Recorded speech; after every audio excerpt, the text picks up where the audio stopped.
Kung may bayanihan para sa mga PUV drivers sa pamamagitan ng community pantry, mayroon din po para sa mga fur baby. Yan po ang community pantry sa Quezon City na Philippine Animal Welfare Society o PAWS. May hatid silang mga pagkain at grooming items para sa mga alagang aso at pusa ng mga tsuper. Ayon sa PAWS, paraan nila yan para mabawasan ang alalahanin ng mga PUV drivers sa gitna ng mga oil price hike.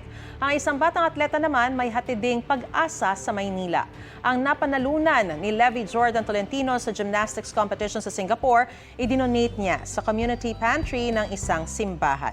May binuksan ding community pantry sa Calapan Oriental, Mindoro na proyekto ni Youth Cooper Ermarie Fortuno. May bigas, gulay, prutas, asukal at iba pa para sa mga tsuper, magsasaka at sino mang nangangailangan ngayong mahal ang presyo ng produktong petrolyo at mga bilihin. Gusto mo bang mauna sa mga balita? Mag-subscribe na sa GMA Integrated News sa YouTube at tumutok sa unang balita.